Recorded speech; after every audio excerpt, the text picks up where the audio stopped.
That's Beetlejuice. I wanted to do Batman, but I did Beetlejuice.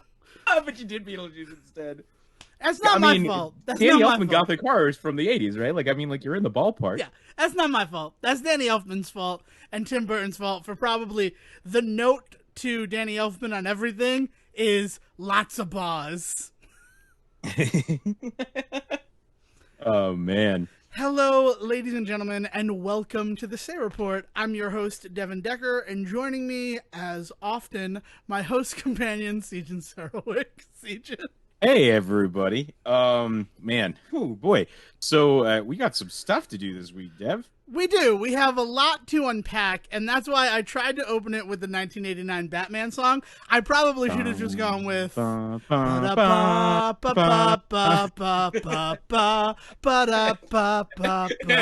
go. This there is great radio. used to be a graying tower alone on the sea. Kiss from a Rose. That's what I know. Still unfathomable to me that is not the song, that is not the theme in Batman and Robin, but instead Batman Forever. I swear, I have to imagine whoever wrote Batman and Robin was like, I'm gonna listen to that song from the last movie and write a script. Write a script off of that. It just makes me think of Bane so much. There's also the fact that still we are no further in solving the mystery of why everybody owns a copy of songs from and inspired by Batman Forever. I'm thinking I feel like conspiracy. it was just handed out to everybody in the 90s. Yeah, when you got one of those glasses from McDonald's, I bet you got a copy of the CD. Huh? Yeah, it was swag when you voted in 1996.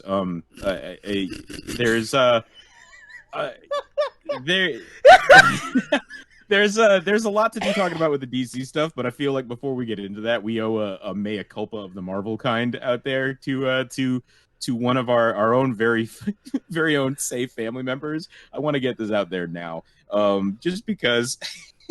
So we were right. There was a second week of the Avengers beta. We did dive into it this weekend. Discovered and spending more time with that game, especially in a more, shall we say, a more attended environment. I'm trying to think of a nice way of putting this, but more people were playing this past weekend because this was the weekend they announced, right? And because of that, definitely some noticeable issues in terms of servers and things like that. But I just wanted to put this out there that one of our own, Zach from Say Report Jr., tried his darndest to get into the program with us so that he could also be an informed user and critique it in the best way possible. He just fell on his face with that game, and I feel so bad that we were even like pushing him to do it. Yeah, no, we were definitely like peer pressuring him, and he got very upset. And apologies. I'll apologize for the peer pressure. That's not cool. You shouldn't have to deal with that in your 30s. No. From other 30-year-olds. And coming from that, like realizing, like we last week were very quick to be surprised at, the good stuff that was in that game. It really came back around for me, and not that I feel like the game is bad in any way, and I am still kind of feeling like, no, I definitely still want to pick this up day one. But I don't know how it gets over the humps that Zach was experiencing, in that he wasn't happy to be playing the game to begin with, and that game is going to either be the game that people. I don't know anybody that's going to that game excited. They're either going to it expecting it to be bad, or going to it because they've got a friend that likes it that told them they have to play. Like the majority of people that get that game in their hand in the next 3 weeks are not going to be coming at that game from a good place. And so I'll be very curious to see how that game goes. Yeah, I came around a little bit to the repetition of the game. Like that first weekend, I had a lot of fun because it was all new and shiny and exciting. But then playing it again a week removed from it, and kind of being excited to be like, oh, I get to play again, and I'm excited to try out all this stuff. I just realized how repetitive the game was in its gameplay loop. That being said, I still completed every mission that was available in the beta and leveled up everybody to the beta level cap of 15. So I don't know how I feel about it. Yeah, and I'll be honest, the real reason that I'm bringing this up is to kind of roll us into I'm trying to be professional here and set us up for a nice little transition to roll us into some of the news from DC this week because like there was a ton of stuff to come out, including not one but two team-based hero video games. And so I am worried about what the reaction to Avengers is going to be because I don't know how that's going to shape what ends up happening with both Gotham Knights and Suicide Squad. Kill the Is that Justice League. Let's proper title the first time at least. Oh yeah, Suicide Squad kill the Justice League, which I think is a fantastic fucking title, by the way. Like I excited about that. So like first impressions, excited about everything that I saw with both of those games. I don't know how you feeling. First, well, I'm gonna start with Suicide Squad because it's the Yeah. one I have less feelings about, but stronger feelings about. That's how I'm gonna do Okay. it. First of all, I really dig that it is exactly what it says on the tin. You're going to hmm play the Suicide Squad, and your mission is to kill the Justice League. And it seems like your baseline Suicide Squad characters are there. You know, Harley for sure. Captain Boomerang, who I'll be honest, before David Ayer's Suicide Squad, I was not unaware of him, but did not realize what a big character he was going to become in the DC universe going forward. Um, but anyway, yeah. So Captain Boomerang, King Shark, and Deadshot. To like that, those seem to be the four that we've got, right? Right, and King Shark, I don't know. He didn't focus in the original Suicide Squad movie made by I don't remember the name of it. David Ayers. You just said it.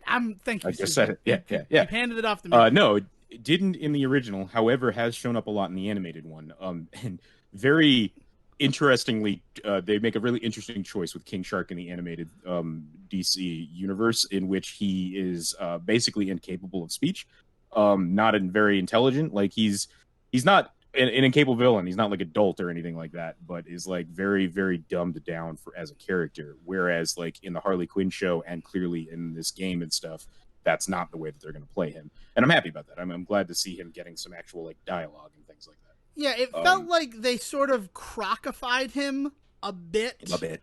Yep.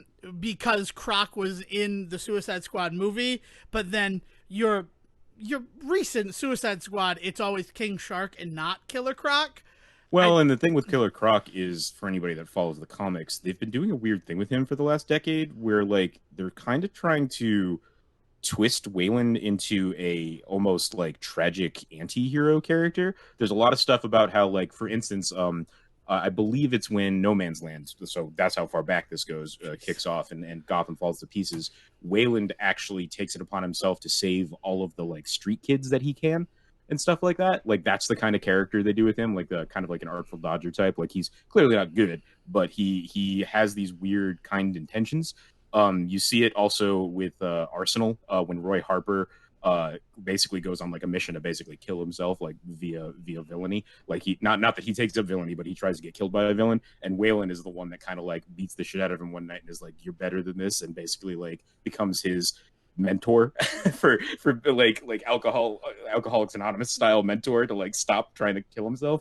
Like they do some really interesting things in the comic with Croc that I feel like it almost kind of makes more sense for them to kind of lose him in the Suicide Squad story because he's no longer that character that was there before.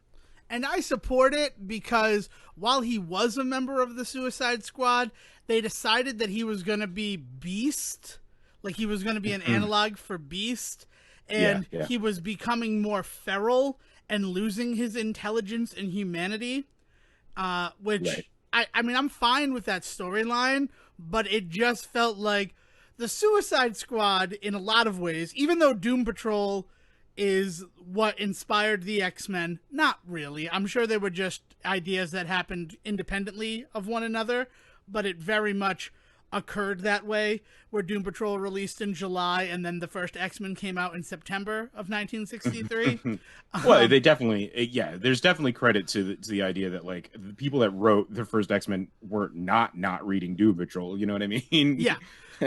But yeah. But they already had this sort of analog between those two, but somewhere along the way, they decided that the analog in the DC realm would be the Suicide Squad to what the X-Men were.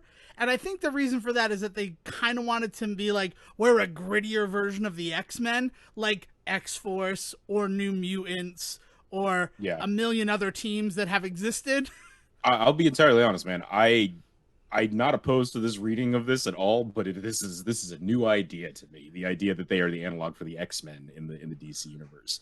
Like I think, again, I'm not opposed to this idea. Like, let's go down this rabbit hole. But I've always been of the impression that, like, I think that Marvel has always done really good heroes, and I think that DC has always done really good villains. At least at 2000 on, like, the world as we are living in it currently. That's what I have always felt. The Suicide Squad was kind of this idea of, like, we need to put a team of villains together that we can root for because those are our best characters in terms of, like, merchandising, in terms of interesting stories, in terms of all of that sort of stuff. You know, there's only so many times I can watch the Justice League be the Boy Scouts, right?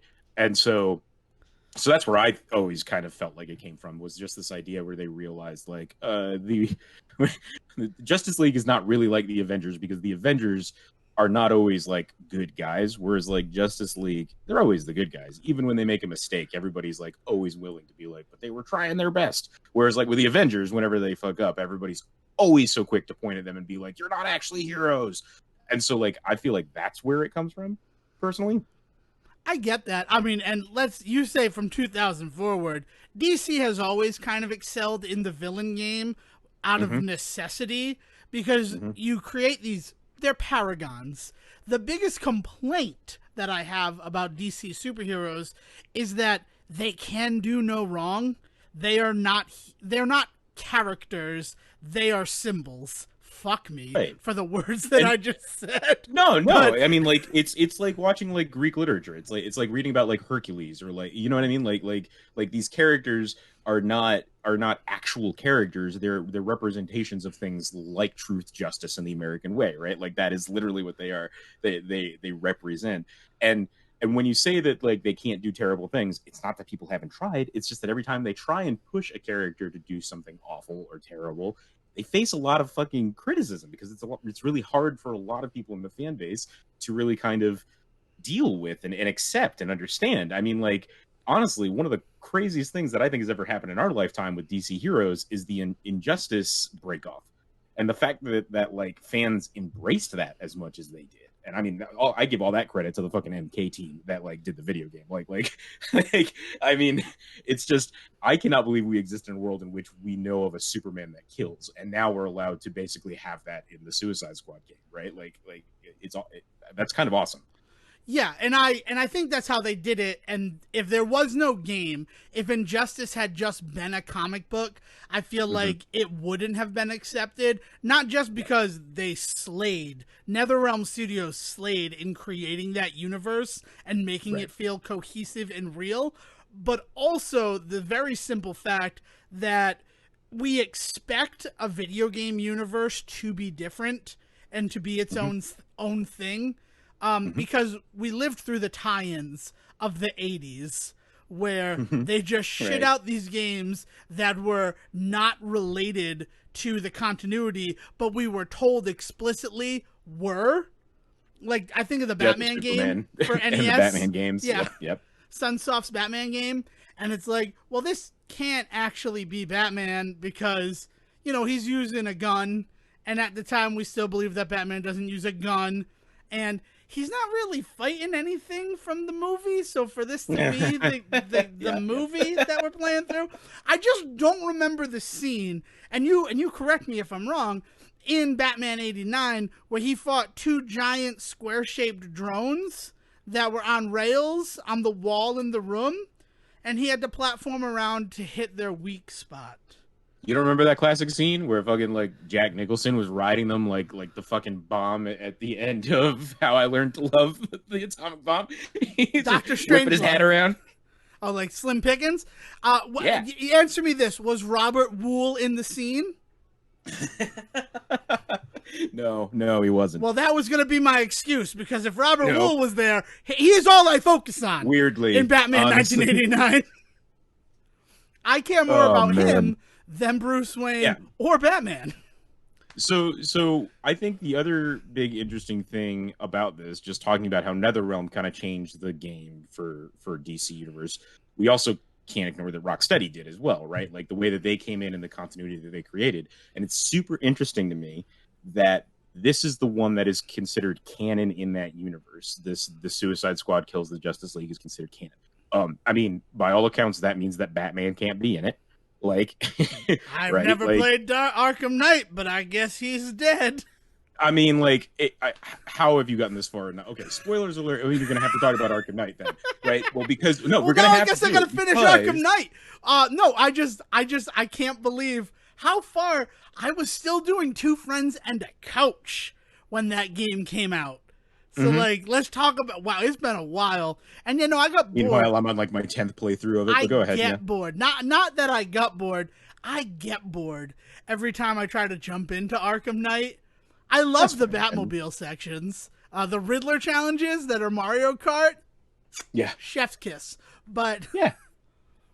Like, I don't know. No, man. Yeah, so it's really interesting to me that this is the one that's considered by all accounts by the creators and what people are talking about, you know, the people working on it are talking about. This is the canon Rocksteady game. Suicide kills the Justice League. But Gotham Knights, the other game that has come out, is not. And what's really interesting about that is, spoiler alert for Arkham Knight, but when you complete Arkham Knight in its entirety, 100%, you get the he does the whole Nightfall protocol. So literally Wayne Manor. Right? I was going to say Bruce Manor. He's the Incredible Mulk. But Wayne Manor explodes, and supposedly Batman is dead, and it's left up to the question whether or not that's the case and all this stuff, right?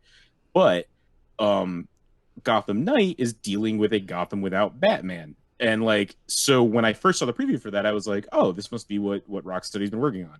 Nope, Rocksteady's not involved in that one, because which is really wild, because that's a Robin story all about Batman dying and about how they have to step in to fill the role, right? Whereas Suicide Squad is supposedly the extension of that universe, and they're going to be going up against the whole Justice League. What's the fun in them going up against the Justice League if at some point we don't get to see them go up against Batman? I mean, let's be honest. Batman saw The Dark Knight Rises and was like, oh, an explosion. That's a good way to fake your death. So he blew up Wayne Manor. I mean, the end of the Nightfall story with Bane is the manor crumbling and all that.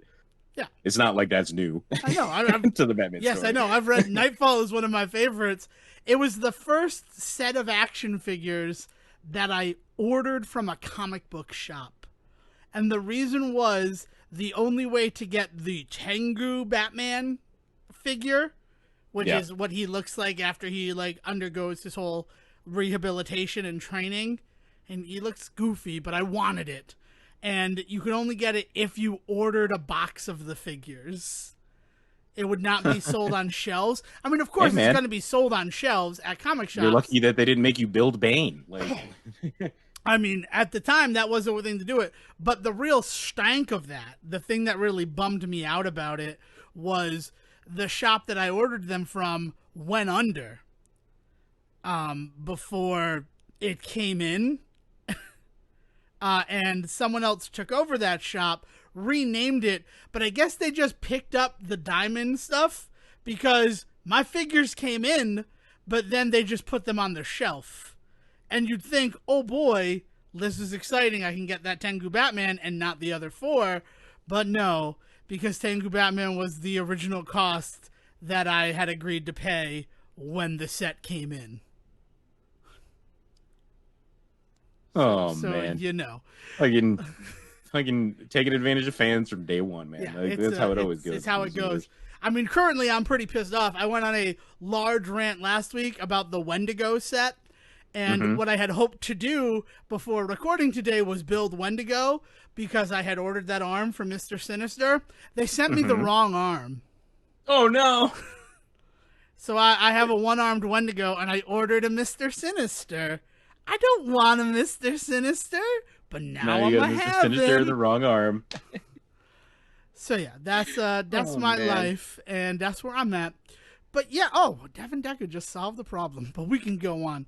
But you're not wrong. Like that, I was very surprised to see the Rocksteady before the Suicide Squad kills the Batman, kills the Justice League, and not associated with Gotham Knights. I I mean, honestly, it feels like both games should be existing within this universe, in all honesty, because the Suicide Squad has actually been hinted at as a video game since Arkham Origins, which is technically not a Rocksteady game, but very much in that continuity, and fans consider it in that continuity. Love it, actually, weirdly. And at the end of that game, because you do fight Deathstroke in that game, the cut scene after the credits of of Arkham Origins. Origins Yeah. is Amanda Waller going to Deathstroke in the prison and saying, "I'm forming a team." Deathstroke, not Deadshot. Deathstroke. Okay. It That is Deathstroke in that game. So so right now Deathstroke is not announced for Suicide Squad, although if it's Rocksteady, and they do love them some Deathstroke because he did show up in the other games. So like we'll see where if he shows up or not. But the fact that Suicide Squad has been introduced in that continuity already does make sense that this is the game that they wanted to work on.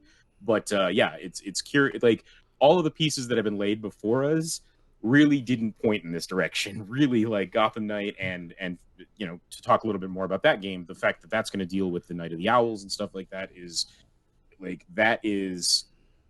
I would have expected that to be the next game. I really would have expected that to be the next game from Rocksteady. And the fact that instead I'm getting a Suicide Squad game is weird and kind of cool. I mean, to be honest, like it excites me that it's something I didn't expect.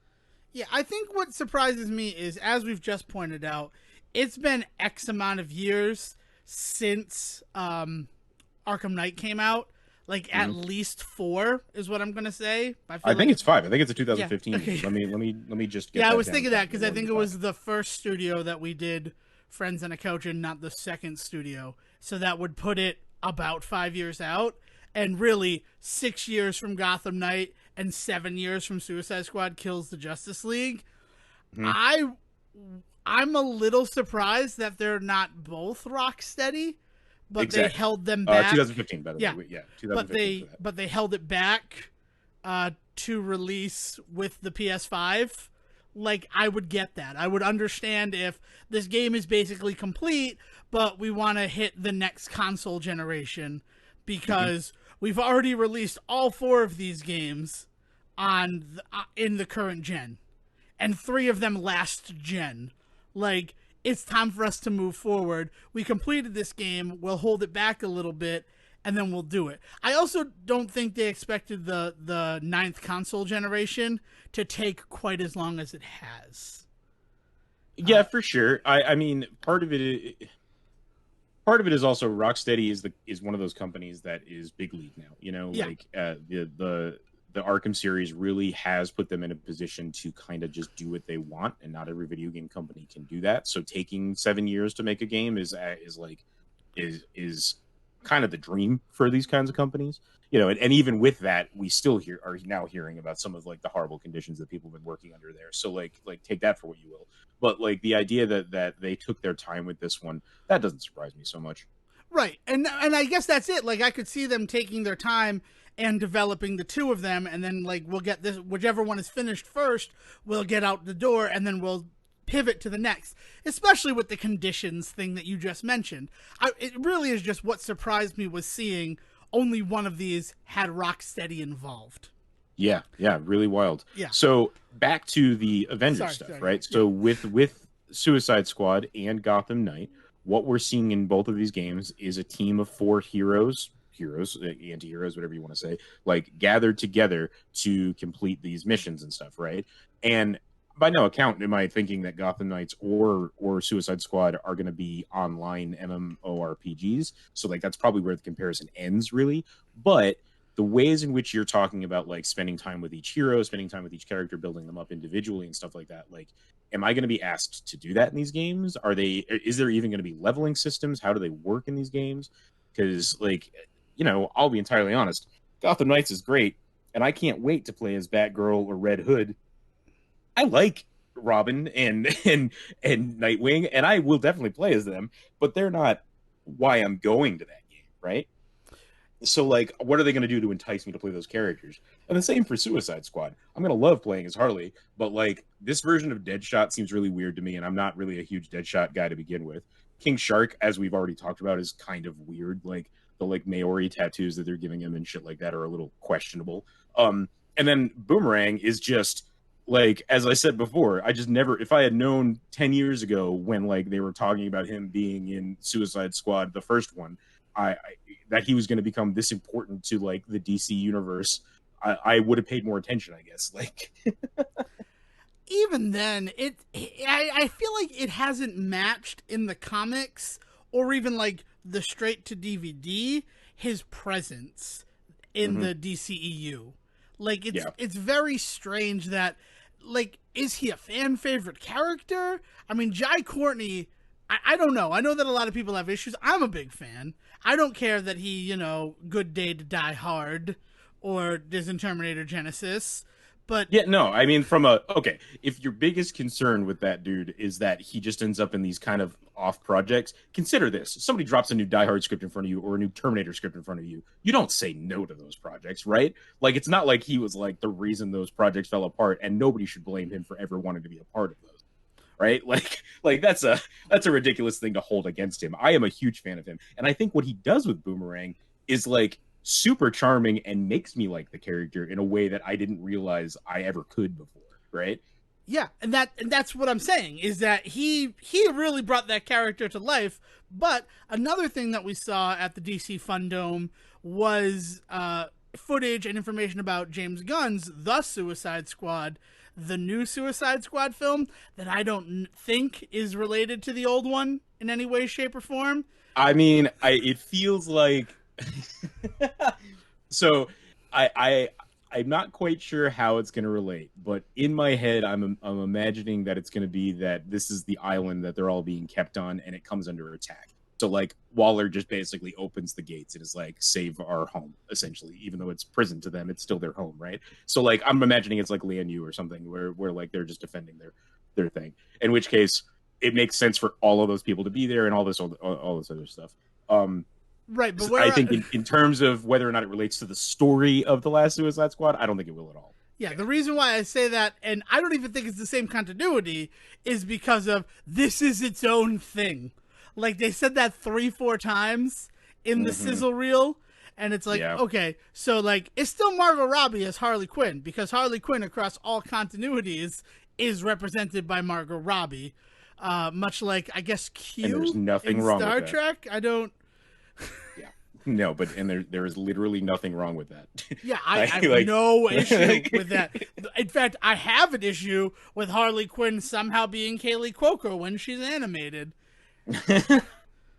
she also does a fantastic No, job. I'm, I'm not. I'm not. But in terms of the right, but in terms of like the person that has, I mean, it's not just that she plays that character and she's good at it. Like she financed like Sirens. You know what I mean? Like Mhm. she has been like a driving force between making sure that that character remains out there despite DC falling apart on like so yeah. I don't know. I mean, like, I feel like they're gonna do that thing where they don't mention the first movie, but they're also not gonna do anything to like negate it. The only thing could be if like friggin' like Jared Leto's like Joker shows up or something. You know what I mean? Like, there's there's nothing that they could do in that would maybe like ruin the first movie for me. As somebody that you know enjoys watching that movie, I won't say that it's good, and I won't defend choices that were made about it, but like I have a good time with that film, right? And I feel like they're not going to do me dirty in this film. No, In and this I, new I, film. I certainly don't think they're gonna do me dirty at all.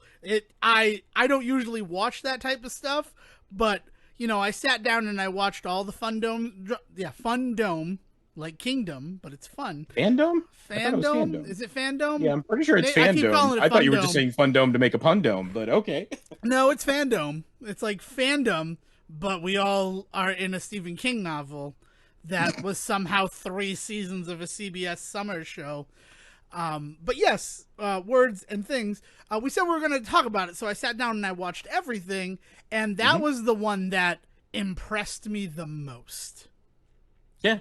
And especially as I, somebody who feels like the original Suicide Squad was nothing but missed opportunities. yeah, I mean, there's a lot going on. First of all, I feel like they've learned their lessons from the first one. I feel like they really, really, really took to heart the fact that it got studioed to hell. Like it really did. Um, I feel bad that Will Smith is not involved in this one in any way, as far as I can tell. But at the same time, I think a presence like him in any film it automatically becomes a thing about them. You know what I mean? I And do. Yeah. that's not fair to anybody else around them. Like nobody in the cast should be that in these kinds of movies. And this is not because he walks in the room and demands it. It's just like, how can you not with him? Even after 5 years of flops with that dude, like I still find him super charismatic whenever I see him. Right? Well, even when he's not involved in a film, if he Mm-hmm. was involved in the film that came before, he Mm-hmm. casts a shadow over that sequel.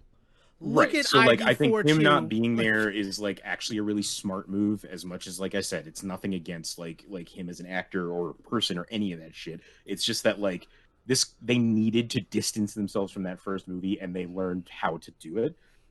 And then, you add to that you got to do like James Gunn. Like you want a guy that handles an ensemble superhero cast well, and I'm not even talking about Guardians of the Galaxy at this point. Like go as far back as like Slither for him. Like you want a group of people that all have important roles to play in a larger story. Like the dude just does that really well, really well. yeah, that's 100% the truth. And it's why they turn to someone like Joss Whedon for Justice League when Zack Snyder unfortunately had to remove himself from it, because that's a very specific set of skills that only a Right. certain type of director has demonstrated. Yeah, And and like I like David Ayer. I think his style is right up my alley as much as I get why other people don't jive with him. But like his work is much better in a movie like Bright when you've got like a buddy cop movie going on yeah, than it is in something like Suicide Squad when I have to pay attention to 8 people at once. yeah, when he has to pay attention to 8 people at once. Well, That right, being right. said, I don't think that any of the issues that I personally have with Suicide Squad stem from the directing. It's mostly the script that I look at and I'm like, you guys missed opportunities here. It's like you don't realize that these villains. Yeah, yeah. There's definitely that going on. I have some issues with the directing in Suicide Squad. I think some choices are made about like moments that are way too focused and other moments that are missed. That yes, you're right. I think they go hand in hand in that particular feature. That's Let's true, put it that way. because you're right. A stronger director for an ensemble piece might have been able to make certain scripted scenes in that film hit better. I'm Like thinking the bar scene, specifically of the the bar bar scene scene. in that movie Yeah, should have been like how we met those characters, and instead it's like 15 minutes in the middle of the movie that's just kind of throwaway dialogue. that feels like it's a different movie. And that's Right, the biggest right. issue with Suicide Squad, is that none of it feels like it's the same film. Mm-hmm, mm-hmm. But we've moved away from Gotham Knights, and I do want to get out thoughts about that, because Okay. after 2 weekends spent playing Marvel's Avengers from Square Enix Crystal Dynamics, obviously I'm going to compare the two, Yeah, because yeah. I it mean, looks, hard not to, right? yeah, Yeah. and very much looking at a character like Red Hood as a member of the Gotham Knights, which makes perfect sense. I have no issue with that. I smiled when it happened. I couldn't help but feel a lot of Black Widowness in how his character was represented and The bigger presented. thing for me is Deadpool. I think that they're pulling a lot of Deadpool for him. Not the wittiness so much as just the move sets. But yeah, Black Widow is definitely, if you're comparing it to the Marvel Avengers Crystal Dynamics stuff, then yes, for sure. There's definitely some Black Widow going on there. Part of that is because he's the only one that uses guns, right? Right. And that's really, I mean, I was going to admit that, like, the only reason I feel that way is because he busted out twin pistols, and that's Mm-hmm. like sort of her MO.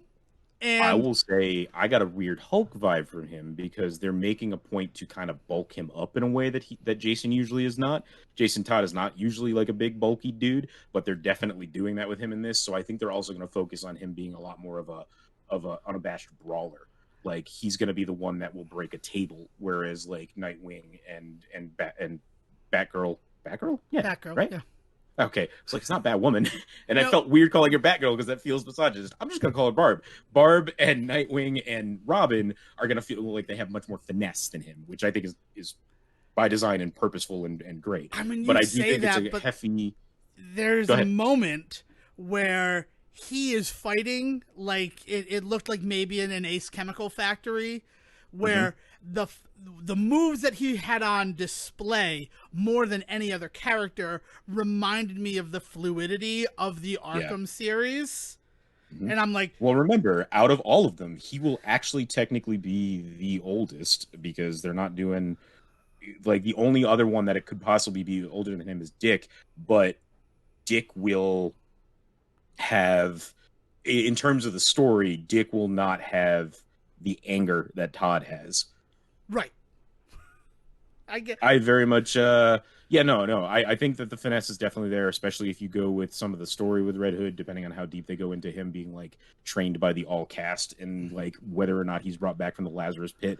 They seem to be implying that with some of the scarring that they're giving him, Sans mask, stuff like that. So like I do think that the finesse is definitely going to be a part of him as well. I just think he's also going to be a good stand-in for like the heavy compared to the other three.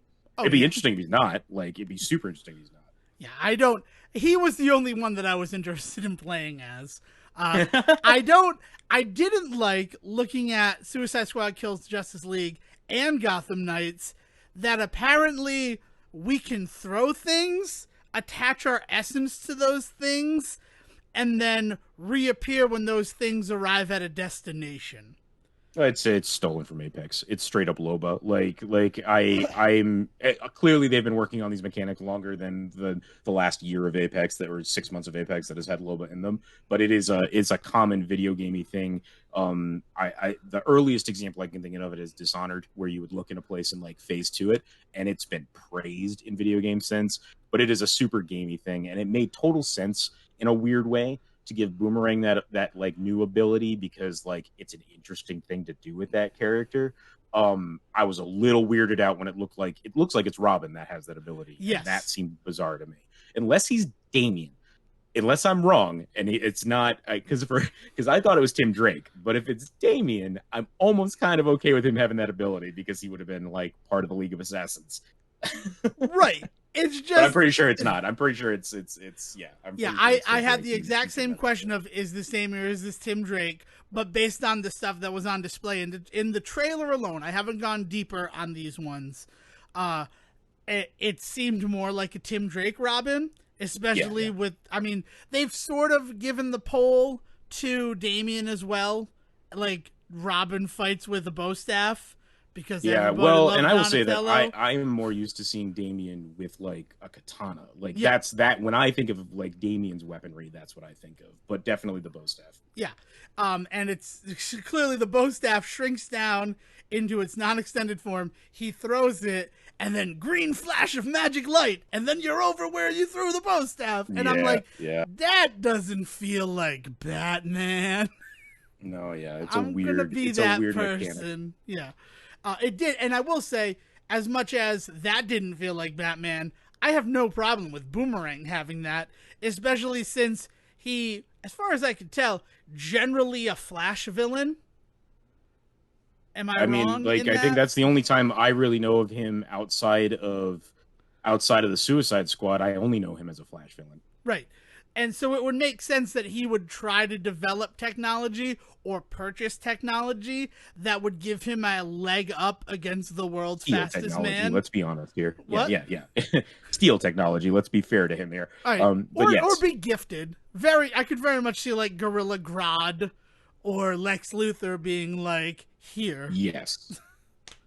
Yes, I could definitely see that, like in some way being given that technology by somebody, or I mean Amanda Waller. Like, let's be honest, like this is the Suicide Squad, right? Like, I could definitely see them setting them up.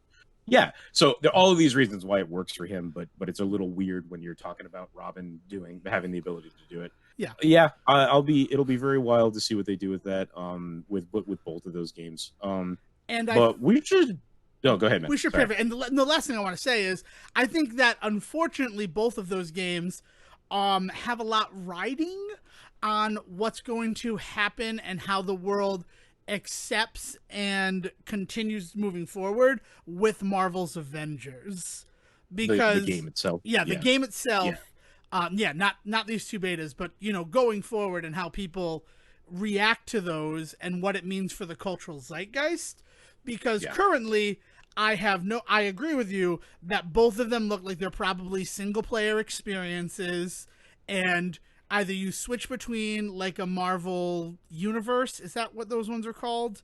Where you Marvel Ultimate Alliance, Ultimate where you Alliance, play as the different ones. where you play as you have 4 characters and you switch to whoever you want to use for a situation, and the others are there. Or like in Gotham Knights, I can totally see it being a, you know, they each have parallel stories that come together, and then you get to choose, a la Super Mario Brothers 2.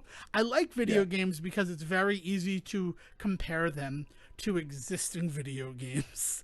I will say, like coming out of left field, I think one of the best examples of the like character needing to be there for me to switch back and forth between and it making is the Lego games. And so the Lego Batman games or Lego DC Villains that just came out.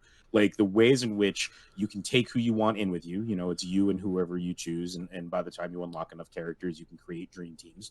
And then you know, like, okay, this character has this ability and I know in this area I need to be able to do this, so I'm going to make sure to bring him with me, right? Like I think they handled it extremely well, like it weirdly in a lot of places. So like if that's the idea, is that you build your team up and you bring them in with you, and you know I'm going to go in and do a run of this, and it's this particular type of villain, so I need to have Barb on me, I need to have Tim on me, I need, you know what I mean, like that would be really, I would love playing that way. I don't know, man. I think they're lucky that they're distancing themselves really far out from Avengers, so maybe they can learn a thing or two if they need to, or maybe they're going to be different enough that they don't even need to pay attention to what happens with Avengers. But either way, I think that they've got the benefit of time on their hands. Right. But unfortunately, the other side of that sword is that because there's time in their hands, should Marvel's Avengers be this money-making machine, unseat Grand Theft Auto Online as the biggest moneymaker in the game verse. And I don't think that's going to happen based on my experience. I'm going to make that bet right now. Right. But regardless, go ahead. But as we've seen before with Warner, if they see a way to make money, they're going to jump on that. And I think these games really, I mean, just based on the fact that not just us, but kind of everybody has been comparing the two, if that's the fact, I could see them implementing a very similar multiplayer system to what you see on display in Marvel's Avengers. Maybe not as main game footage or content, but as like downloadable stuff for later. For sure. Or sequels, right? Yeah. But here's what I will say.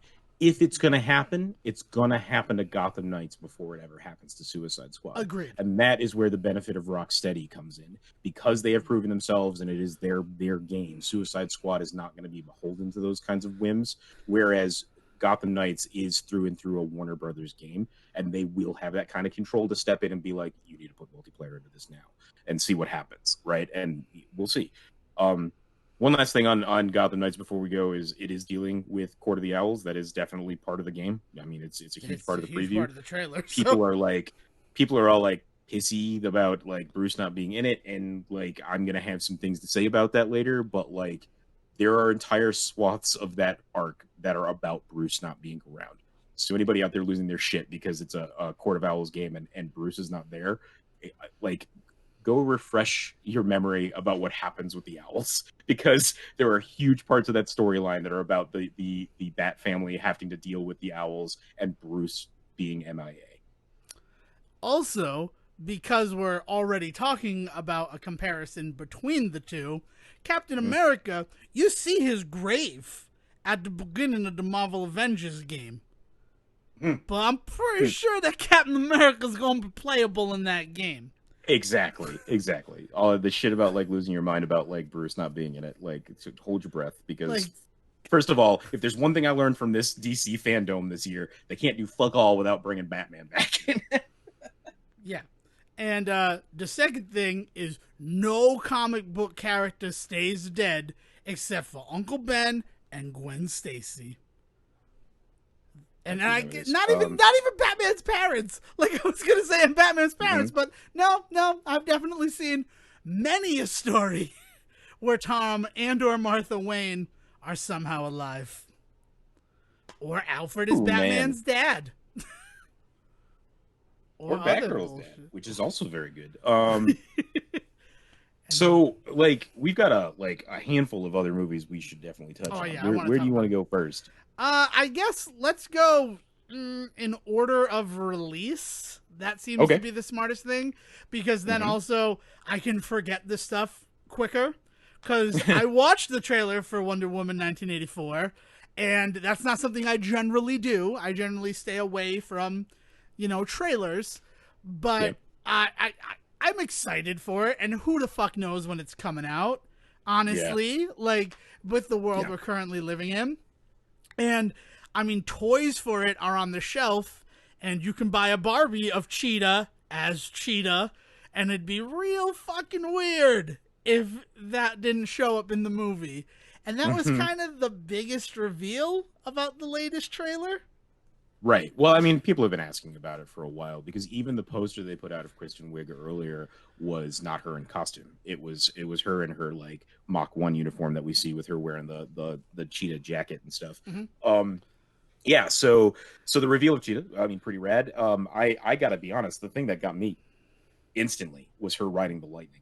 I mean, like that was that was very comic booky, but in the way that I want Wonder Woman to be. You know what I mean? It wasn't comic booky in a cringe way. It was comic booky in like the 10-year-old in me when I first started reading comics. That was the reason I loved them. So like her fucking like whipping lightning and riding it was pretty wild.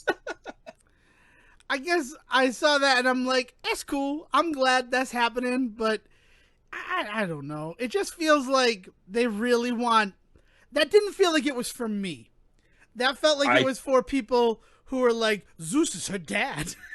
Well, I no, I feel like it's more there are a lot of people out there that still don't understand what makes Wonder Woman stand out from just like female Superman. Mm-hmm. And it's like this is the kind of stuff that she can do that Superman cannot do.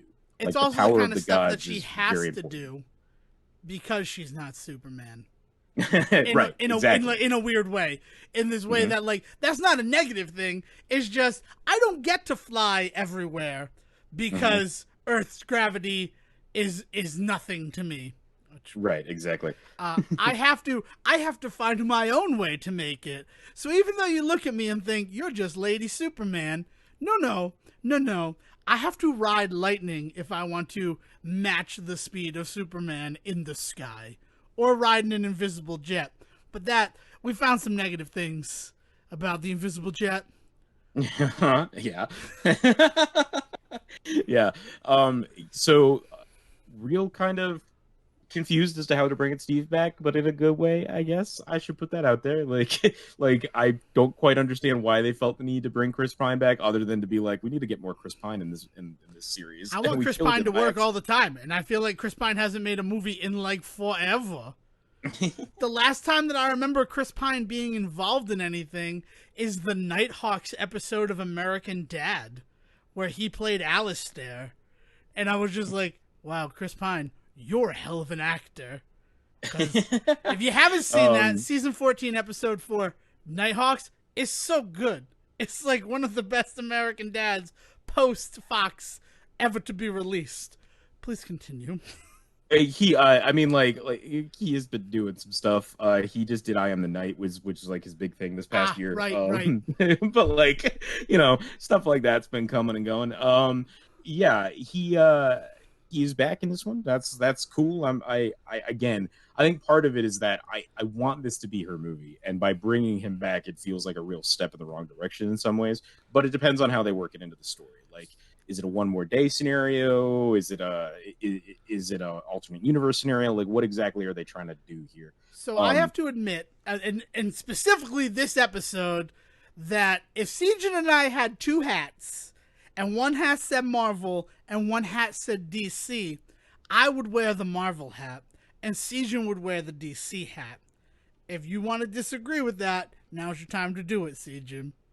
uh, it's complicated when you start talking about like what universes, because I'll be honest, like movie universe wise, you'd be stupid to not recognize I'd wear the Marvel hat. But if you're talking Ouch. about like in reading the Ouch. comics and like but like and that sort of stuff, like clearly I am much more versed in like the DC universe and the comics world. As much as I love Marvel and read a ton of that stuff, like I will wholly admit that my comic buying and history is definitely in the DC universe for sure. You've referenced things that I'm like, I don't even know what that is in just this episode alone. So like, credit, you get the DC hat, right? I want to fight you about the Marvel hat thing, but that's not what today's about. Today is about DC.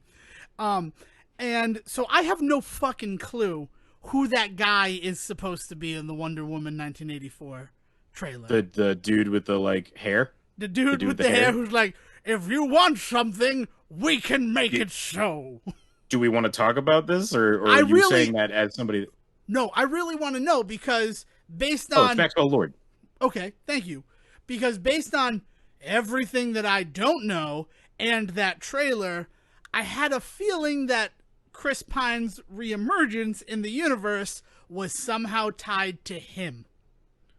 Yeah, well, and I will say that could be what they're doing, because his whole thing is that he is offering basically unlimited power.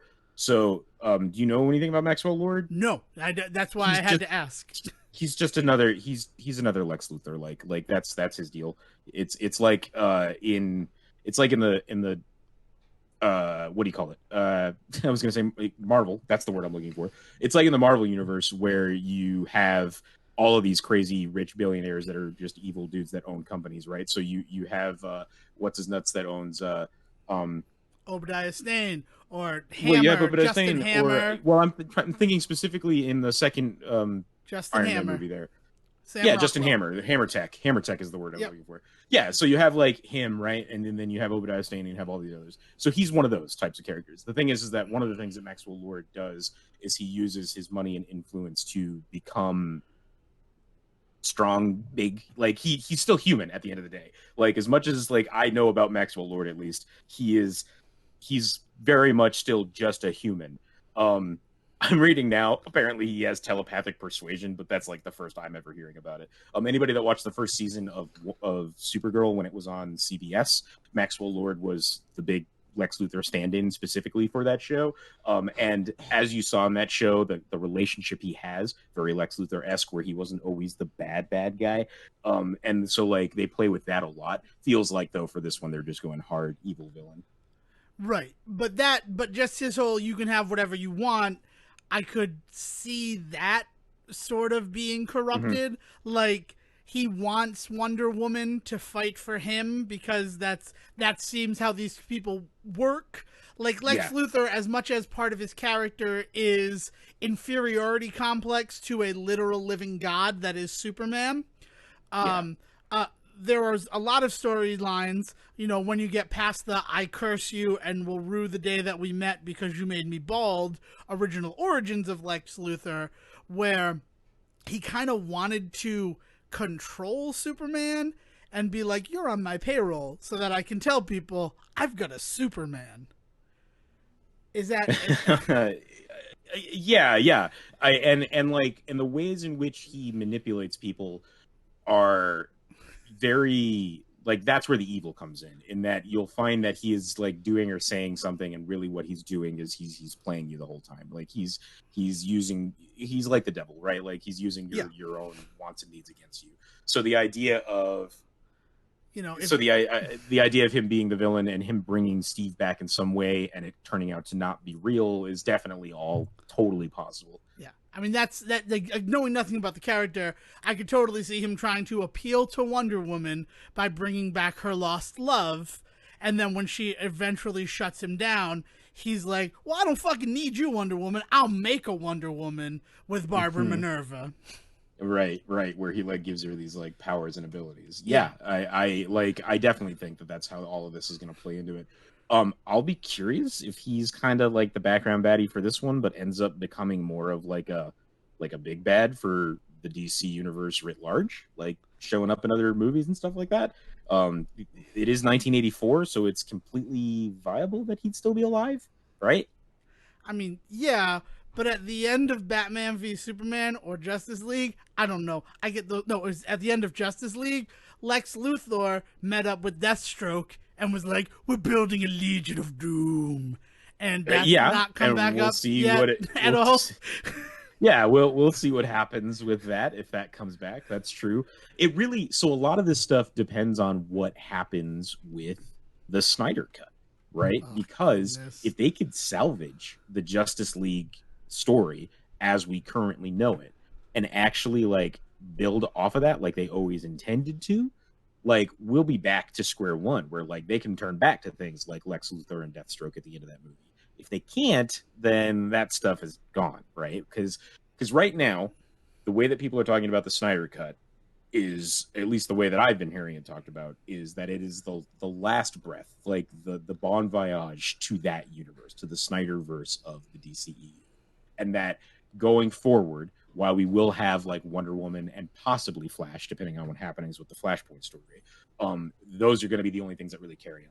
People are more than happy to say goodbye to Aquaman, more than happy to say goodbye to Batfleck, right? Like, I mean, as we've seen with the Batman, which we will talk about in a second, but like, they're more than happy to let that universe go at this point, except for possibly Wonder Woman. Is like the only thing that I can guarantee you will get at least one more movie out of. But if the Snyder cut does super well and gets everybody back on board, and Flashpoint is able to reestablish a universe, and Wonder Woman really kicks off, like we could be seeing a resurgence of the Snyderverse, which is a whole like crazy. If you had told 5 years ago me that that was a possibility, now I wouldn't have believed you. The strangest thing about the Snyder cut, I didn't want to talk about that next. I really did want to hit Batman, but you've introduced it into the water, and I'd rather deal with this pathogen before we go to the next. Is so often when films are being rebooted or remade or revisited in some way, shape, or form, it feels like the argument from the fandom, not the fandom, is that this is going to erase what came before. Sure. And this film specifically, this 4-part miniseries specifically feels like it is being designed to wipe the Joss Whedon cut of Justice League from the collective cultural consciousness. Am I wrong in that feeling? You're not wrong in that feeling. You're the only person I've ever heard call it the Whedon cut. Well, I mean, what the fuck else am I supposed to call it, Sejan? That's the problem. The studio cut. Okay, the way that everybody else refers to it. Okay, I've never seen anyone refer to it in any way, shape, or form, except for a lot of the complaints about it from Snyder himself. Specifically focused on Joss Whedon and what he did to that story, like eliminating the entire Cyborg storyline and the "Do you bleed" callback line that is so Joss Whedon that Snyder's like, that's not staying in my cut of this. It literally makes no sense. And it does make no sense. That was my favorite thing, is that it felt on one thing like I didn't like the way that he played with my toys, but on the two other parts, Superman don't really have a sense of humor, so why would he make a continuity reference to Batman after being killed? But secondly, and more importantly, what? Like, why would he say that to Batman? I mean, I know, man. Look, you don't ever have to argue with me about that movie being a fucking mess. Like I totally agree. But I will say this, that like Whedon was just doing what the studio asked him to come in and do. It's not like he came in and like surprised Warner Brothers with the way that he like did his shit. Now, that being said, clearly surprised some of the people on set. But that's a whole other thing, right? But I will also point out that you asked to go in chronological order, and this is going to drop in the summer of 2021, which is before Batman. So, well, I didn't know that. I just know they're both 2021, and Batman is scheduled for late 2021, October, probably November. Well, is it 2021 or is it ?0?1? Like, I honestly thought they were making a pandemic reference, and then I realized it was a Riddler joke. I know, it came up, and I'm like, oh, can question marks be two? Is this the official announcement that if you want to be elite, you can use question marks as twos? Yeah, I didn't know that. But yeah, so that's the thing, is we're gonna get this Whedon cut, and sorry, we're Snyder now cut. You got me doing it. Now we're gonna get the Snyder cut, and depending on how that is received, we'll see. I will be the guy in the room to point out that this is not the first Zack Snyder director cut we've gotten in the past. We've gotten a few of them, including Batman versus Superman, and quite noticeably, the exact same fan base that has been demanding a Snyder cut of Justice League for so long panned the director's cut of Batman versus Superman, and that a lot of the issues that they had with that movie were just pushed even further, shall we say, by the director's cut of that film. So, like, approach with caution, because this is just going to be more of that sort of thing. But like, I also I appreciate his sentiment that is not the way that Superman should or would speak. But I mean, we're talking about a guy that doesn't seem to have a care in the world about how Batman acts, and also like the whole fucking Martha line from Batman versus Superman is the stupidest thing I've ever seen in a movie. So like, he's one to talk about the way that people are treating these characters. Like, Yeah, like I so, said, the original the basest reaction was, you don't like how someone else played with your action figure. Yeah. But I mean, he was the first person to talk about how he felt he could do what he wanted with these characters, which is why you have a Batman that kills and all of this other stuff, right? And like, and that's fine. Like, I am willing to sit here and give him that, but he can't then turn around and levy that kind of shit against another director. That's just not the like. You want to talk about like doing Bad by Cyborg by ripping his story out of the movie, like, let's talk about that. But like, don't give me dialogue shit, because this guy, I mean, watch Sucker Punch and tell me that Zack Snyder can write good dialogue. That's right, Zack Snyder, we're coming for you. Look, the other thing the last thing I will do in terms of giving shit to Justice League is, it's real cute that they used Hallelujah in the preview, but that is old hat for Zack Snyder. That is not just the exact same song, but the exact same cover of that song that is used in Watchmen for the sex scene in The Owl. Yeah. So like, for real, I want to take 3 minutes. So in 6 seconds, my 3 minutes are going to start to talk about the trailer for the Snyder Cut of Justice League. And go. The entire time that I was watching it, I thought that it was a fan-made parody trailer of the Snyder Cut. The second that song started, the HBO Max plastered in huge font in the lower right-hand side of the picture the just randomness of like existing footage slammed together to create the trailer. Felt like it was somebody mocking the fact that the Snyder Cut was coming along, to the fact that I had to make sure that it was not uploaded by a parody account. I don't disagree. I mean, like, the thing is like, Zack Snyder is one of those directors that came from the music video world, right? Mm-hmm. And like, that's not a disparaging thing. Like, I think a lot of great directors have come from that. The problem that I have always had with Zack Snyder is he has never seemed to have grown beyond that. And this is like, this is prime example. He has the ability here to really do something important and artistic as an artist, as a director, as a writer. He really has an opportunity here. The world has given him millions of dollars and a fan base ready to take whatever it is that he dishes out. He has got to do it right. And I don't know if he has it in him. And this trailer only like heightened that concern.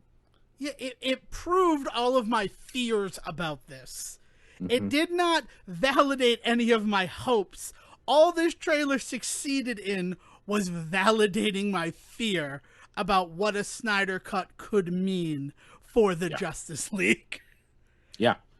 I mean, like, it didn't have any less of the CGI nonsense. Like, see, that's the stuff that I know that people criticize in it. And that's part of the reason why it took me so long to understand that people were really upset about the Whedonness of the new cut. Because the stuff that I first heard when the movie came out that people didn't like was the fact that, like, Steppenwolf was just underdeveloped and just a CGI clusterfuck at the end of that film. It doesn't look like it's going to be any different in this one. And like, and the monster attacks were just bizarre and wild. And the dream sequences for Bruce were out of this world. None of that stuff is introduced by Whedon. That is stuff that is like inherent to Snyder's understanding of that storyline, starting all the way back with Man of Steel. So like, I just cannot believe that people look at the the Justice League that we got, and they say that it feels nothing like Batman versus Superman or Man of Steel, it feels like it fits right in with both of those movies. The only difference is that it has a little bit of a sense of humor, and that is what I attribute to Whedon. And I get that like Whedon was like a fucking monster on the set of that movie. Like the stuff that has come out about him and what he did to people on that set is atrocious. And specifically to what is the actor's name that plays Cyborg? I want to make sure I can't think of his name, and that really upsets me. But like, all I can think of is Jovian Wade because he plays him in Doom Patrol, and that's not who it is. But the ways in which that has all been brought out like that my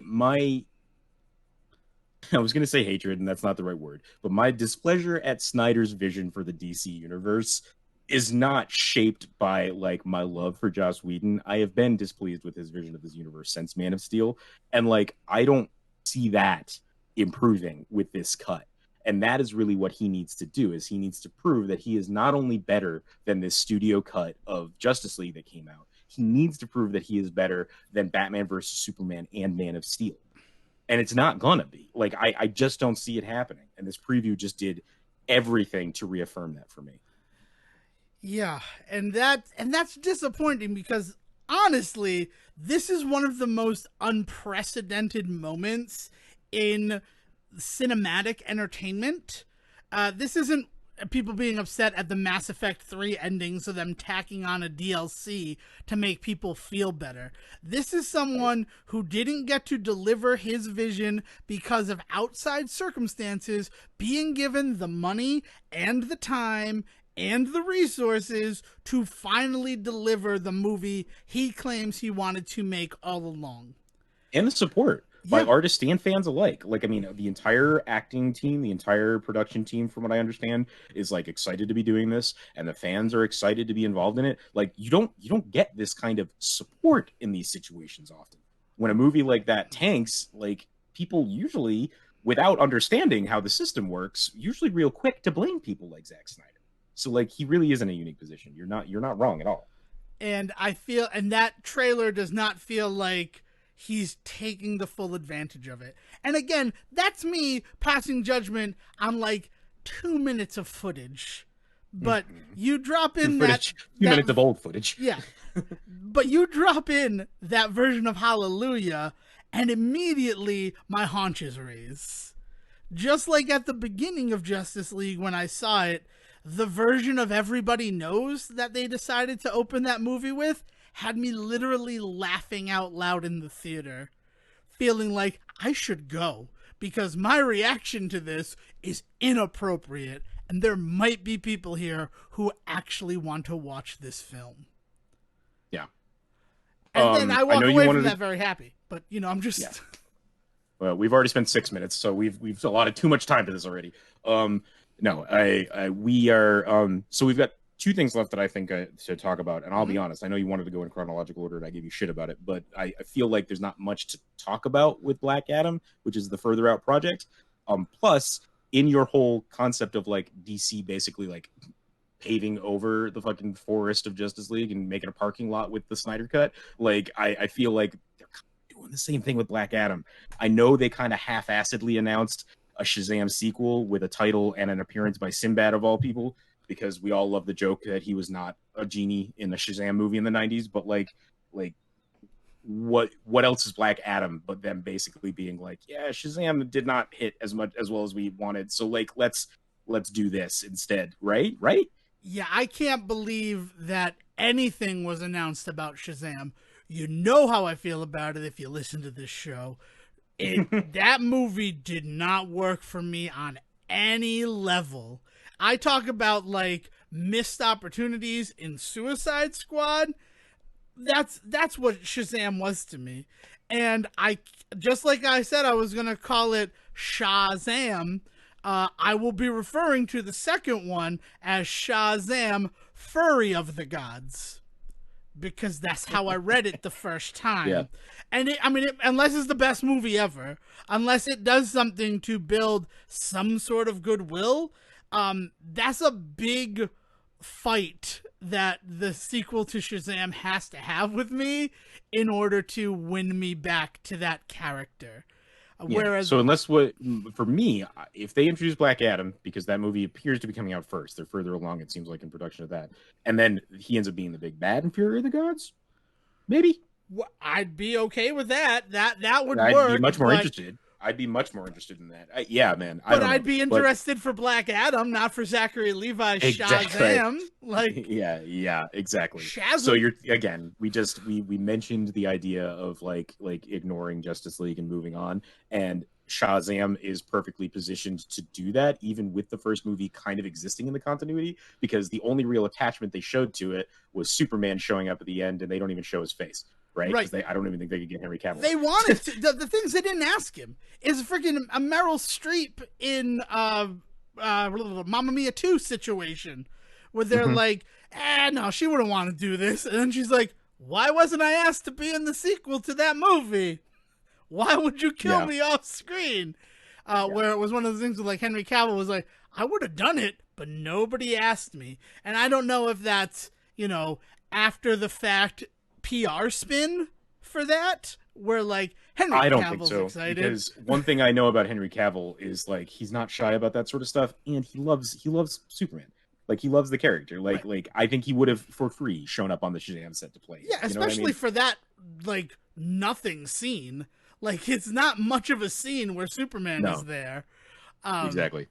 And I don't doubt it, but I say the PR spin because it felt like they were gearing up for the release of the Snyder cut at that time. I think they knew that after Shazam, they needed to do something big, so why not break the glass on Snyder cut?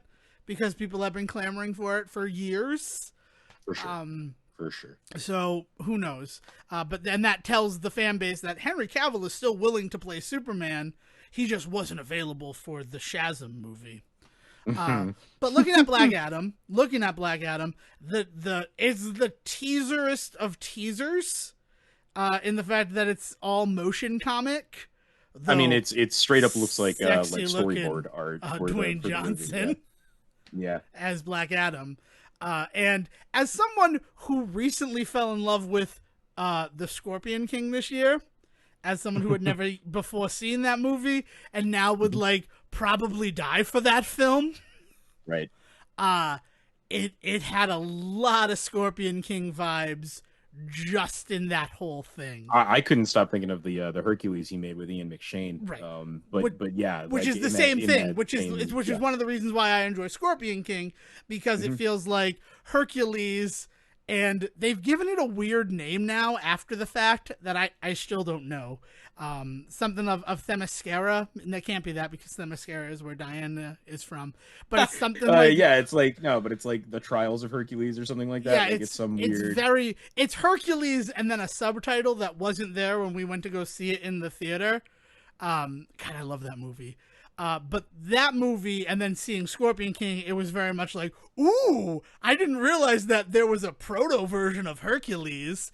So if Dwayne Johnson, who has demonstrated more than enough to me that he is all about doing that type of fun historical movie, and if that's the opening before he comes to modern time and is motherfucking Black Adam just kicking ass and taking names...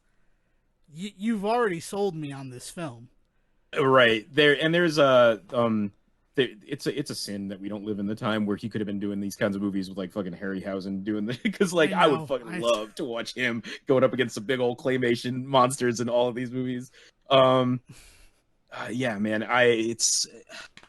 I'm excited for it. It was nothing. It was the teaser really was nothing. I mean, all it did was reaffirm that he is still really super dedicated to that project, which I know he's kind of always been, because he loves this character. Like, he was asked years ago, what character would you want to play in one of these universes? And Black Adam was the first thing that came out of his mouth. Like, so like that's going to be super rad. So like the fact that he is excited has me excited. It's kind of like we were talking about with Will Smith earlier, though. Like he's just such a force to be reckoned with that, like, if he gets involved in something, you kind of just go with it. Right. But that's not why I'm excited for Black Adam. I'm excited for Black Adam because of Scorpion King and 2014 Hercules. It's not, those are where you've cut your teeth and proven yourself to me, DJ. So have fun and get to play the character you've wanted to play forever. I will be there on day one. assuming that movie theaters still exist. Because, oh my god, I just made myself sad. Yeah. Um, no, but so that brings us all to kind of the big reveal that was for DC Fandome, besides the Snyder Cut, which I think was kind of their big hope was that they were running on. Yeah. Is Matt Reeves the Batman? We finally got to see some Pat Fleck after all that. Is that what they're calling him? Or is that No. you? You did First this. of all, it would be Pat Bat, right? Wouldn't it? Because Pat Fleck doesn't make any sense. It's not like he's playing Ben Affleck playing Batman. I like Pat Fleck though. It works better for me. Batman or Pat Bat sounds like Matt Pat from the Game Theories BS. Nice, yeah. But no, Patrick Robertson, right? That's his name. Did I just say his name wrong? Robert Pattinson. Robert Pattinson is going to be playing Bruce Wayne in this one. Looks like a real. I think the reason I'm super excited about it is that it almost feels like Batman '89. Like we're talking about like a kind of a scrawnier, like kind of hardened Batman that like maybe can't do this, which is kind of interesting because I like since Val Kilmer, I have never felt like Batman was really in any danger. You know what I mean? Even when Christian Bale plays him, like I never worried about Christian Bale's Batman because he was just, he was a tank in those movies. Yeah. So we're back to a Batman that looks like he can be broken. Yeah. That was actually my first comparison. Is that by all accounts, this is supposed to be like his second year as Batman. Like he's already done 1 year, and now he's garnered enough attention that a supervillain might want to target him just for the funds of it. And what I really dug about that is it looks like it's his second year being Batman, whereas Christian Bale in Batman Begins, that's his first year as Batman, and he already looks like a fucking hardened badass. It doesn't seem like he's just getting his footing with being this character. It sort of feels like I was born as this character, and you're all gonna accept that. Where I love that there seemed to be uncertainty on like what it means to be Batman and Bruce Wayne simultaneously. Like there's that moment where Bruce Wayne saves somebody, and I'm like, oh, older Bruce Wayne would totally not have done it as blatantly as you just did. Because he doesn't want to give... He does it. Yeah. Well, and I actually am seriously wondering what happens after that moment, because after that moment, that dude walks out with the note on his chest for Batman, and Bruce is the only one in the room. Like, well, not the only one in the room, but he's like, he is clearly the focus of the room, right? Like, does he go and pick that up or not? He might. He actually might. He might, and he just might do it because he's Bruce Wayne. And like, it's one of those things where that's part of the Batman story that I've always been a big fan of, is learning how to wield his secret identity to like throw people off the scent that Bruce Wayne is and Batman. we really haven't seen a movie deal with that since '89. Because even Batman Returns, by that point, he's just confident and he's got his tricks up his sleeve and how he does his stuff. But like Batman '89, a huge part of that story is like him going out with Vicky Vale on dates and like trying to maintain this identity. Like that whole scene where the Joker breaks into Vicky's apartment, right? And like infamous when he puts the cookie sheet up his shirt in order to stop a bullet, right? Yeah. Like. Yeah, man, I'm very excited. The other thing is Colin Farrell, only in like 2 seconds, like 2 shots, and each one is barely a second long, looks kind of awesome as Oswald Cobblepot. I didn't realize where they were going to go with him, but I am excited about that. The little bit of like figure of Catwoman that we saw was interesting. So like it's looking good. Like it looks dark as hell too. Is it a rated R? Do we know what the rating is on it? I don't believe they've given it a rating yet. I hope it's rated R. I think we're at that time in the universe where an R-rated Batman movie can exist and still make money. I don't know. I feel like this whole situation that we're going through, we've talked about what it means for exhibition, but we haven't really discussed what it means for the rating system. Because for what artists can do with these projects, yeah, for exactly. Sure. I mean, because, yeah. I actually didn't even think about that. But if we're still in a position where like box office doesn't matter anymore, which we may very well be at this point next year, like, yeah, fuck it, make it R-rated just so that we get what the fans want out of it, and like get garner the good graces of the critics and the fans at this point, because box office numbers mean nothing. Yeah. Yeah. Yeah, like focus on the art and take away some of the power of the MPAA. I read a whole list of ways that people like got stuff past them today, and it was glorious.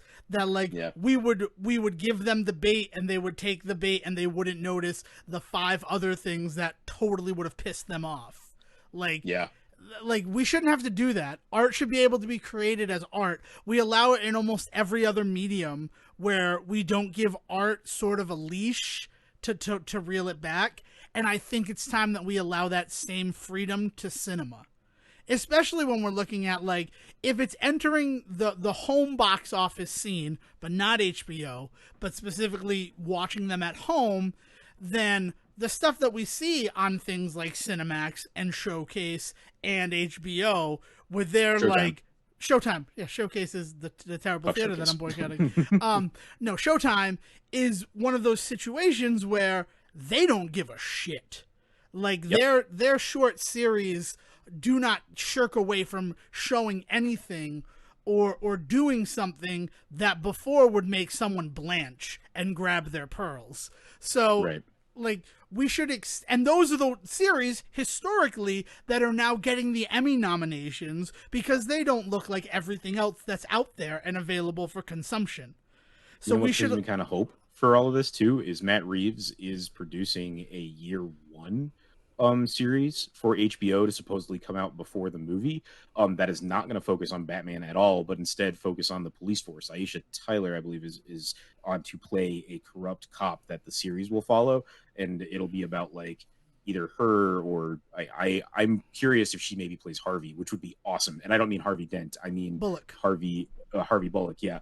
And like I think that would be a phenomenal turn for her. And the idea of it being that gritty cop drama on HBO, which is who has it, HBO Max has it, and that being like the setup for that world that the movie takes place in.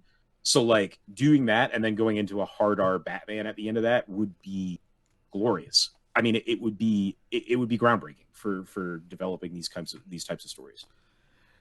Yeah, but we'll have to wait and see. But based on that trailer, I'm 100. I mean, I was never one of these people who was like, "Oh, Robert Pattinson," but I am. He proved himself in that trailer, especially if this is the type of Batman story you're going to tell. And also, you want to talk about when he beats the shit out of that clown? it's just like harsh. Yeah, but also when he takes off the cowl and, you know, he has on the makeup to obscure his eyes and, like, just looks so broken and tired. It's like, yeah, you obviously haven't been doing this very long. Yeah, you're not good at this, which is going to be super interesting to see. Yeah. A Batman who is not good at what he does is going to be very interesting to see. Right. Yeah, and so I'm excited. And everything else about it, yeah, I'm excited about it. And I'm excited to see another Riddler because we started this talking Batman Forever, and I will argue that Val Kilmer did a very good job as Bruce Wayne. I like Val Kilmer's Bruce Wayne. Not a great Batman, but I think he did a good Bruce Wayne. I don't know. That's like a long-held belief. I actually should probably watch Batman Forever again to see if I still feel that way. Well, and I was going to say that, like, growing up, the rule of thumb in my house was always Val Kilmer did a good Batman, but a terrible Bruce Wayne, but George Clooney did an awesome Bruce Wayne, but a terrible Batman. And whereas, like, Keaton was the best at both, right? And that was just, but that was 15, 20 years ago at this point. So maybe we got to do some Batman Forever before the new Batman comes out. Goodness, we'll get to have a bat watch. That'll be fun. Actually, it will be fun. I don't know why I said it like that. I like Batman. Is a character that I enjoy, but. Yeah, and I'm excited to see another Riddler because I feel like Jim Carrey's performance really kind of made that character untouchable in the eyes of cinema for a while. I think that's why we haven't seen him come back in any significant way in film. Am I wrong there? Do you have a thought on that? No, I mean, I feel like those movies in general really kind of made those characters untouchable. Because like you're talking about Riddler, but like we also haven't seen Harvey Dent. Well, that's not true. Dark Yeah, Knight, right? Dark Knight, And yeah. that came back, with really kind of embracing the creation of that character as opposed to Two-Face, right? Whereas in Batman Forever, it's really more Two-Face that entire movie. We only see Harvey as Harvey for all of 5 minutes in the beginning, right? And he's a Southern gentleman, if I remember correctly, right? Yeah, fuck. Yeah, he's very But much like, Inherit the but Wind, Atticus Finch. no, I mean, I was thinking at first like we really haven't, but like Harvey we have, and like Bane we see come back, and yeah, man, it'll be really wild. It'll be wild to get to see a new Riddler because we don't get that very often. Right. We've already gotten a new Joker. We've gotten 2 new Jokers.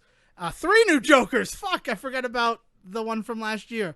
Honestly, and that's disappointing to me that I'm like, oh, 2 new Jokers. Heath Ledger, Jared Leto. Completely forgetting the one that was nominated for Oscars. I mean, it's not disappointing for me. I had my feelings about how that movie is not a. It is a very good character drama. Calling that a Batman universe movie is hard for me because there's a lot that goes on in that just doesn't add up. Right. One of the big things that has been pointed out lately to me that I didn't even think about as I was watching it is it's very hard to imagine that Joker, Arthur Joker, as the kind of Joker that can put a plan together. Right. Which is why I've always said that, like, he inspired whoever would become the Joker, the actual as Joker we know later the on. Joker. Yeah. For sure. Yeah. But yeah. So you forgetting about that movie is not surprising to me, but that's personal. I know, but I just feel like, oh man, like most people probably try to forget Jared Leto, but even I thought that, like, interesting way to take the character based upon what a modern gang leader crime boss would have to do to appeal to people. You can't be a 50s gangster in 2015. It Right. doesn't track. Yeah. All right. So, anything else that we want to mention about the DC Fandome? They they announced some stuff in the comics. The dude that wrote 12 Years a Slave is going to be working on a Batman miniseries for the comics, which is going to be fucking wild. They mentioned You I'm sorry, I have What? to time out Zach Morris style here. When you say the dude who wrote 12 Years a Slave, you mean the person who wrote the screenplay for that movie, not Solomon Northup, the person who lived it. But that's all I could think. No, Because it's 12 the Years a writer- Slave the is writer based for on the a movie. diary. And I'm just like, oh man, that would be incredible. If we had the time man. travel technology to be like, hey, Solomon Northup, what do you think about this Batman character? Write this story. man. It's just the way you said it, and just like knowing that that is based on a diary and all of that. Woo! I had to just woo. Sorry. No, that movie's fantastic, and I'm very excited to see more from the creative force, one of the creative forces behind it. Yeah. So like so there's gonna be some really good comic stuff. Static Clearly Shock's we're gonna coming talk back, more too. about the video games as they come out. I don't know, man. Was there anything specific that you were thinking of? Yeah, the Static Shock is going to be coming back as a Static comic Shock. property, which with the options for a movie. Did you hear that part? Yes, it's not set in stone, but it is optioned to possibly be one later. So right, it feels like they're bringing it back as a comic to test the water to see if it is marketable as a film, and I would lose my fucking mind if that happened, because I am Static Shock all the way. I talk about in college missing classes to watch Ed. The other show that I missed classes to watch was Static Shock. I never. Static Shock was the first time that I thought about the idea of an event in the DC universe creating characters, because I've always known about in Marvel with like the not the Tesseract, what do you call it? The Terrigen, the Terrigen, the Terrigenesis, and that being a thing that creates Inhumans, and the idea in the Marvel universe of the idea, in the X-Men stories of like evolution, like moving and creating these beings that all have to come together. And I never really kind of like ever thought about that in the DC universe.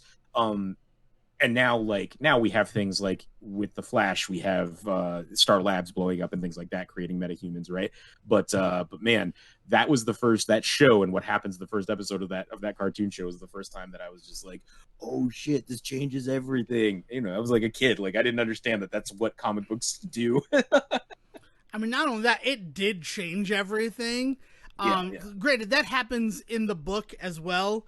There is a very similar event to the Big Bang in the Static comics, because then you get, like, my favorite character who never made it to the show, Tarmac, who is just, like, living road, because the guy got turned into road because of his exposure to the gas.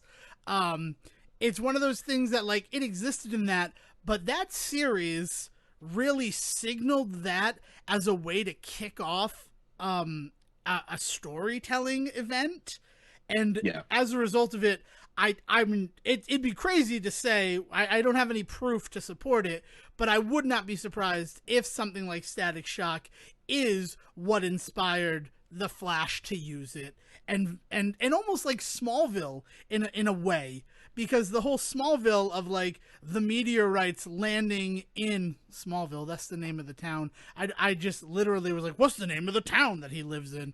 The name of that town the movie Smallville was about. It was a town that it was a small town. It was almost like a village. Tiny village. It was a small village. It was a hamlet, really. Yeah, it's like that really rang Static Shock to me as well.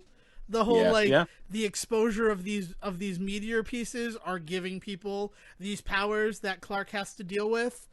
And what it meant for me was, it was the first time I thought about characters that were imbued with powers and had to deal with that, and how that could make them good or bad or something in between. Like again, this was at a very formative point in, like, my nerddom as, like, a 10-year-old kid. So like obviously things like this had happened before and have happened since, but that specifically rings in my head as the first time that I realized that, like, oh, sometimes these bad guys aren't bad guys. Like, sometimes shit just happens to them, and they like Tarmac is just, like, doing his fucking thing, and now suddenly he's road. Like, that would drive anybody insane. That show is an important show. In terms of, like, representation in superhero media and the stories that they were telling. Like, Sins of the Father is still one of those, like, episodes of Static Shock that I think about and just, holy fuck, what this is about. Like, and Static ends up playing kind of a weirdly important role in a lot of, like, future versions of the Justice League. Specifically, I'm thinking of Kingdom Come. I think he shows up in a couple of panels as, like, one of, like, the East Coast leaders or some shit like that of what forms in the later years of Justice League and things. So, like, it was really interesting because Static really is, like, a very, very cool early character that represents a lot of things that I just didn't think about with comics before, and they introduced it on that show. Yeah.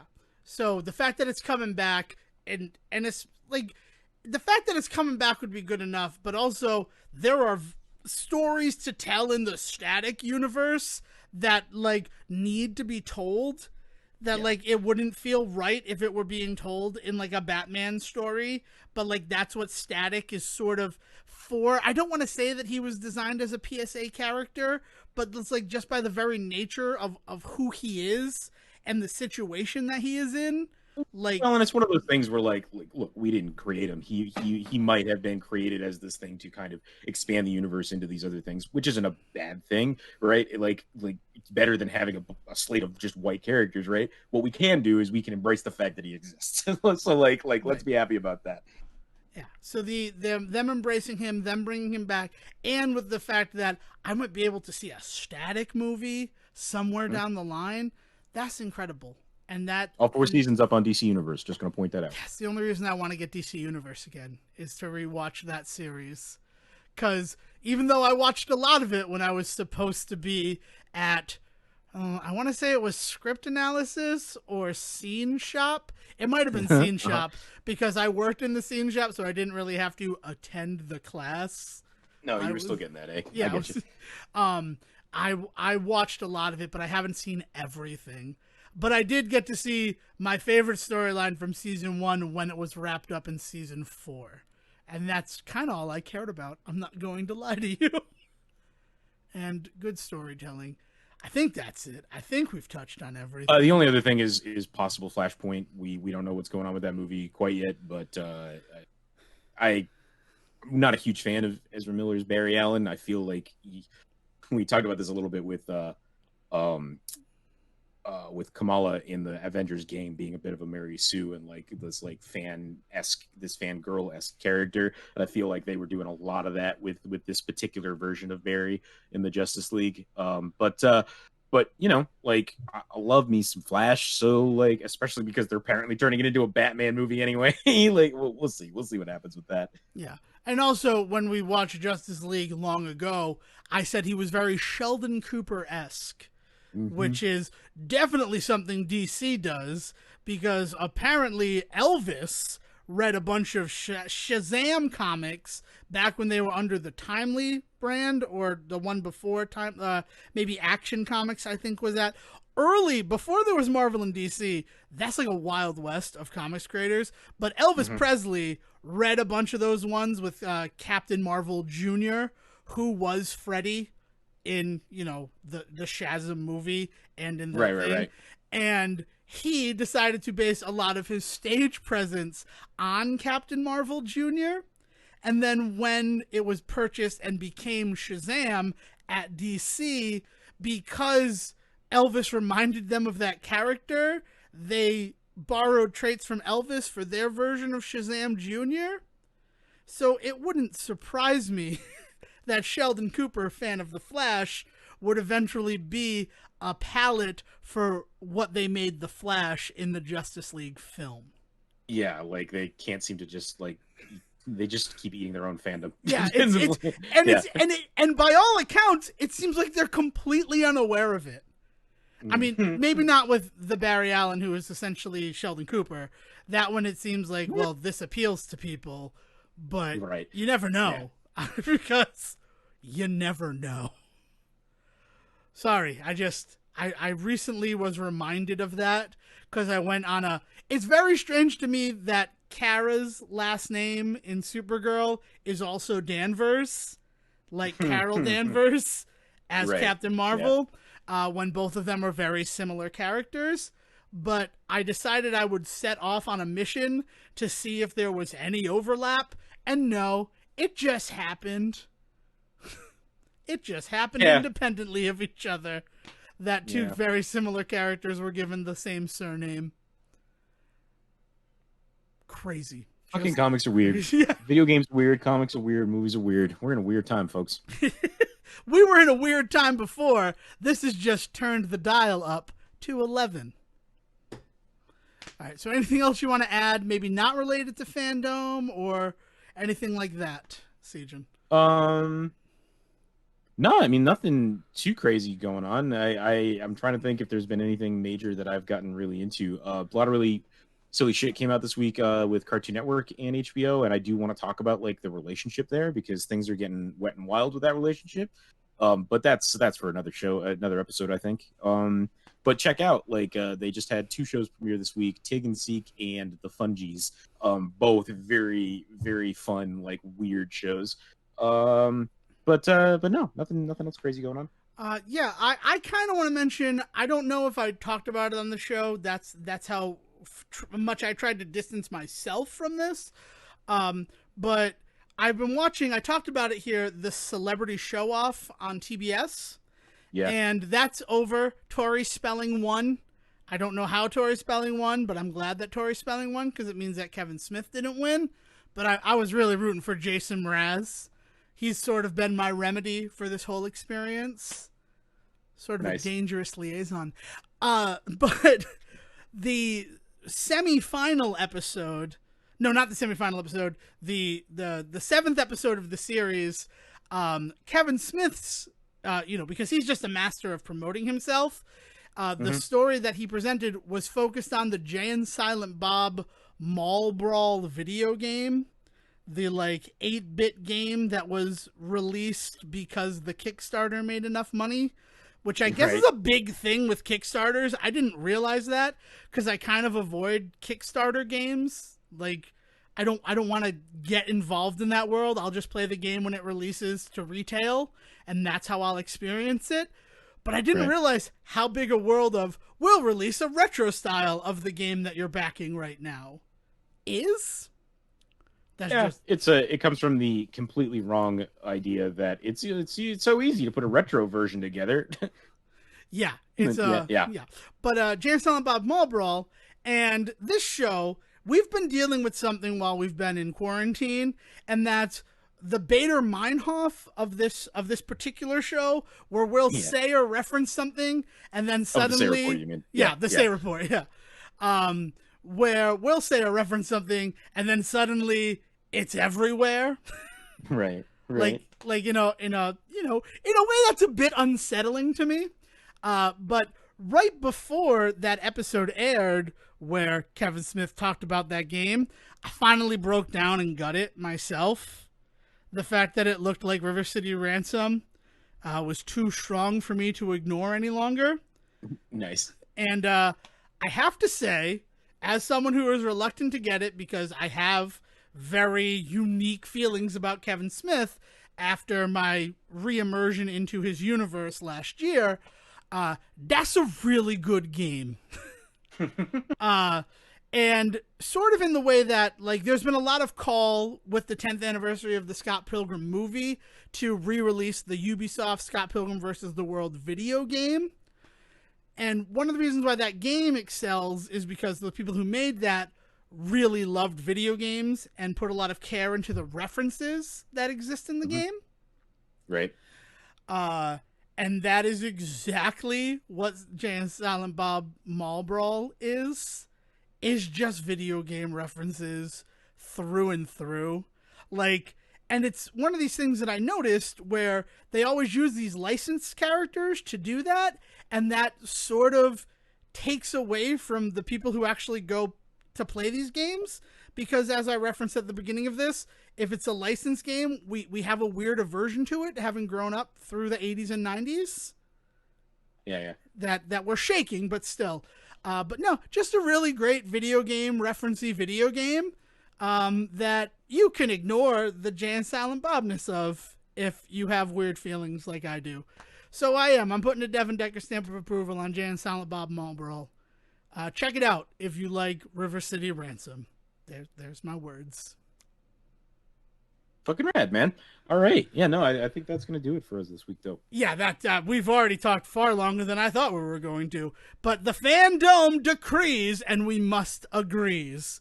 So if you'd like to talk to Siegen about DC comic books, you can find him on Twitter at Siege vs. the World.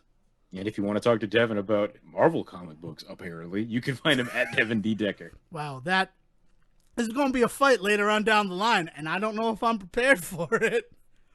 Also, bring it on, Siegen. Bring the fight on, because it's the last week of August, and somehow we've never mentioned that we're going to be watching Bring It On for our very special episode. Yeah, man, because we're at the 20th anniversary of it, yeah? Yeah, it has been 20 years since Bring It On, and hindsight is 2020, so we're looking at all these films from 2000. So your homework, if you want to be super informed for our look into that film that, honestly, I don't know if either one of us is super excited about. I will say that I am excited about it as a guy that had to go to a bunch of sleepovers at the time when it came out. Guy sleepovers, girl sleepovers, co-ed sleepovers. It came out at the exact right time that it was one of those movies that we all watched. But more about that at the special. I am excited because 10 years ago, it was on HBO all the time, and it was my background movie, to the point that when I was feeling homesick on the ocean, I found a DVD of it, and that's why I own Bring It On. But more of that in our very special episode coming this Thursday. Until then, Will, bring it on. Thank you for listening to the Say Report with your host Devin Decker and Siegen Serwick. Please follow the guys on Twitter and Facebook by searching for The Say Report, and you can always subscribe on your podcast channel so this is delivered straight to you and you can enjoy it every week. With apologies to your mother, we'll see you next time.